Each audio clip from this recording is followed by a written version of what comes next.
E aí pessoal, tudo bem? Hoje nós vamos tratar do filo Molusca. Dentro do reino Metazoa, é o filo que apresenta a segunda maior diversidade. São 150 mil espécies.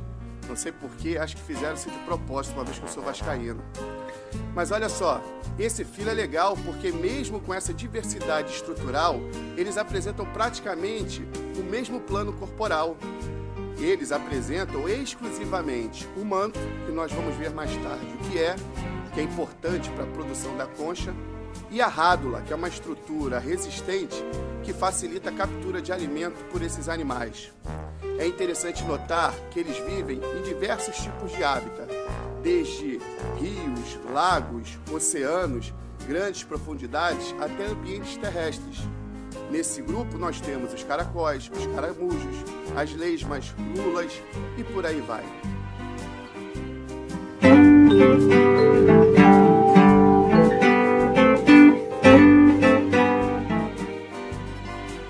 Dentro desse filo temos tradicionalmente 8 classes. As classes que nós vamos estudar, que são aquelas mais importantes para nós no ensino médio, são cefalópodas, bivalvia e gastrópoda. Vocês observam que o termo pode ajudar a gente na identificação desses indivíduos. Observa as imagens. Bom, pessoal, agora a gente vai utilizar o Planeta Bio para dar uma sistematizada no que foi dito para vocês no vídeo anterior. Então vocês entrem em Vertebrados 2 e aí você vai encontrar lá moluscos. Observa que a gente já está quase terminando essa parte do conteúdo, faltando apenas artrópodes e equinodermos, o que diz respeito aos invertebrados. Observa que na descrição de moluscos a gente tem a questão embriológica. São indivíduos triblásticos e celomados. E esse celoma tem uma origem interessante, por isso que eles são chamados de esquizocelomados. Gostaria que vocês pesquisassem um pouco mais esse termo. Eles são protostômios com simetria bilateral. Observa que o hábitat vem com a descrição do que nós propomos anteriormente. Já em relação ao sistema digestivo, observa isso. É um sistema digestivo completo, ou seja, eu terei 2 aberturas.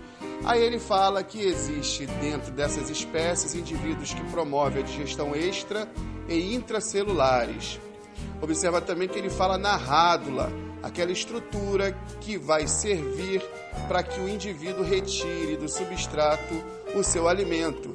Observa ali que ele fala que é uma estrutura com dentículos de trituração. Você mais tarde vai ver em alguns vídeos que nós vamos colocar à disposição exatamente como essa estrutura funciona. Em relação à circulação, o sistema circulatório ele ainda é aberto.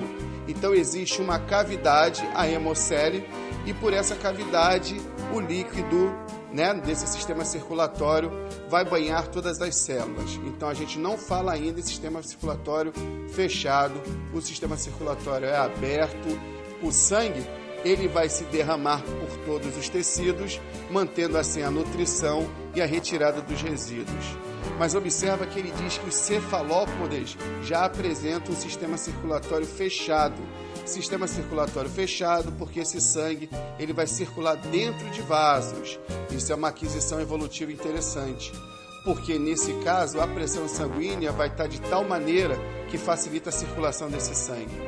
Já no que diz respeito à respiração, os moluscos são na sua maioria aquáticos, logo a sua superfície respiratória tem um aspecto de brânquias, ou seja, banhado pela água, o oxigênio se difunde para o sangue.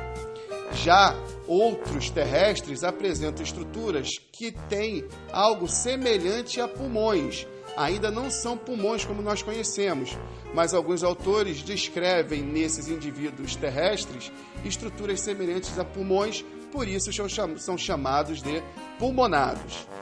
Já no que diz respeito à excreção, que é a eliminação de resíduos metabólicos acumulados dentro de suas cavidades internas, que se originam do celoma, nós temos estruturas conhecidas como metanefrídeos, que são tubos que vão retirar esses resíduos e eliminá-los, jogando para fora do corpo do animal a partir de poros excretores. O sistema nervoso ainda é o sistema nervoso ventral e é também conhecido como sistema nervoso ganglionar. Mais tarde nós vamos dar uma olhada nisso. No que diz respeito à classificação dos moluscos, a gente deve ficar atentos principalmente aos bivalves, os gastrópodes e os cefalópodes, que são indivíduos comumente cobrados para a gente em determinados vestibulares ou em provas, né? Então fique atento a esses grupos. Bivalves devido a apresentar essas duas conchas, os gastrópodes porque gastro vem de estômago, digestão, e podos quer dizer pé, então você observa que o pé desse caramujo, ele fica próximo às estruturas de digestão. Já os cefalópodes, cefalo, cabeça, podos, pés, então esses tentáculos saem diretamente daquilo que nós descrevemos como cabeça. Relembrando então, os moluscos podem ser divididos em cabeça, massa visceral e pé. Observa que a cabeça é onde eu terei alguns órgãos que vão perceber o ambiente. A massa visceral é aquela estrutura onde guardará as vísceras, os órgãos desse animal. E o pé, que é uma estrutura majoritariamente de locomoção, mas também serve para captura de alimentos. Porque vocês vão observar que alguns desses moluscos apresentam esses pés especializados, diferenciados em tentáculos. Então, mais tarde, vocês vão abrir aqui o desenho e vão poder observar.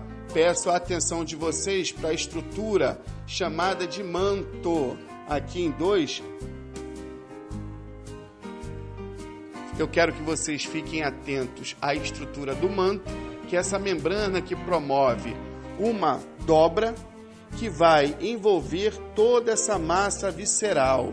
Além desse manto, nesse caso desse gastrópodo, nós temos aqui a concha. Essa estrutura, essa cavidade que nós temos aqui é a cavidade do manto. Esse manto será responsável pela produção da concha em alguns desses moluscos. Já que o corpo é mole, ele fica um pouco mais fragilizado, fica mais suscetível à ação de predadores. Com a concha, esse indivíduo pode ter alguma proteção. Então a gente observa que essa concha, esse podemos dizer exoesqueleto, ele serve para proteger o animal do ataque de alguns de seus predadores. Então, nessa próxima passagem, então, a gente foca aqui em gastrópodes, dá uma olhadinha no nome, como que esse nome ele é composto. Isso vai ajudar vocês no entendimento do que é essa classe. E você pode dar uma olhadinha no sistema digestório. Observa que eu tenho a boca em 1 e observa que em 8 eu tenho a porção final desse tubo digestório. Logo, o sistema digestório ele é completo. Aproveite a oportunidade para ver o funcionamento da rádula. Observe então o funcionamento da rádula. É só você clicar que você verá então a rádula. Observa que os movimentos servem para retirar o alimento do meio. Observa qual a composição química desse tipo de estrutura e conclua aí qual é a sua função. Fica bem claro para a gente a partir do desenho e das descrições para que serve essa rádula. O sistema respiratório, então, como nós já falamos, apresenta-se de maneira variada, desde branquial, alguns caramujos, alguns moluscos terrestres pulmonados, e existem alguns autores que falam de alguns moluscos que apresentam também respiração do tipo cutânea. Já em relação aos bivalves, observe que ele já apresenta uma estrutura diferenciada, também apresenta concha, só que essas conchas se organizam de uma forma bem característica. Essas conchas ficam presas por peças musculares e isso faz com que o conteúdo, a massa visceral, seja bem protegida. E observa também que esse tipo de ser apresenta o que nós chamamos de bisso, que são estruturas que conseguem fixar esse animal ao substrato. Mesma coisa relacionada ao sistema digestório, a gente pode trazer alguns aspectos importantes no que diz respeito à questão ambiental. Observe que esses indivíduos apresentam uma característica importante, ou seja, eles são espécies filtradoras. Sendo espécie filtradora, ele pode remover partícula da água onde vive. Com isso, se essa água ela é poluída, por algum motivo o homem chegou ali e transformou aquela água, jogando dejetos e por aí vai, essa espécie vai sofrer com isso. Por isso que alguns autores, alguns pesquisadores consideram esses indivíduos como indicadores de qualidade ambiental. Você também pode dar uma olhada que existe o sifão exalante e o inalante e vale a pena dar uma olhadinha e entender o que é isso. Para isso, você pode pegar e abrir essa concha e observar como que é essa configuração da massa visceral. Uma outra classe importante, os cefalópodes, dê uma olhadinha no nome, veja que o nome pode te ajudar na orientação do que é esse ser. E o mais interessante é que esse já é um ser que apresenta algumas características bem mais complexas. Uma dessas características são os olhos, que são olhos bem desenvolvidos, semelhantes até a olhos encontrados em vertebrados. A capacidade de camuflagem, nos vídeos vocês poderão observar isso daí. A tinta, o que é essa tinta, como que ela funciona e os diversos exemplares. Vocês poderão ver a beleza dentro desse grupo. Mas aí você pode perguntar, cadê a concha? Então você abre aqui a imagem que você então poderá ver que ali existe uma concha. Nesse caso, o manto produziu essa concha para dentro. E dessa forma, essa concha acaba auxiliando o animal na sustentação da cabeça. Observa que essa lula aqui apresenta uma concha em forma de pena, aqui em 8, dando sustentação. Outra coisa interessante desse animal é a capacidade de deslocamento. Existe toda uma estrutura de sifão, de propulsão de água que auxilia o indivíduo no deslocamento, na fuga e na captura do seu alimento, de suas presas. Outro aspecto interessante é que, apesar dessas 150 mil espécies, nós temos também vasto material de registros fósseis. Isso é interessante porque, como pode um animal de corpo mole deixar mesmo assim esses registros fósseis? Isso é algo que a gente precisa entender. Agora, se nós voltamos à pré-história, observamos que a relação do homem com esses seres, ela já é bem antiga, uma vez que o homem utilizou e continua utilizando esses animais na culinária. Tem um interesse econômico, um interesse médico, nas ornamentações e por aí vai. Então observem que esse é um filo bem interessante para a gente estudar, principalmente quando se trata de algumas antropozoonoses, ou seja, doenças causadas por animais ao homem, já que alguns desses seres, alguns moluscos, funcionam como verdadeiros hospedeiros intermediários em alguns ciclos epidemiológicos. Nós vimos que o homem ele tem um certo interesse no que diz respeito aos moluscos, interesse econômico, uma vez que se pode explorar esses indivíduos na culinária.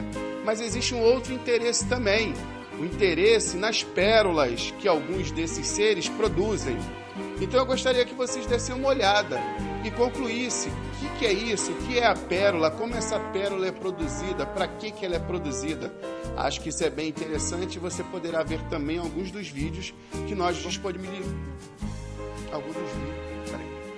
Em alguns vídeos que vamos disponibilizar. Então, galera, após a explicação e os vídeos que nós indicamos, vocês trarão então argumentos para nossa discussão durante a semana. Observe aqui do lado que existem várias questões para nós discutirmos. Peguem papel e lápis, anotem, vejam os vídeos, peguem o Bio na Aula ou o Planeta Bio e trabalhem, porque semana que vem vai ser puxado. Um forte abraço e até a próxima.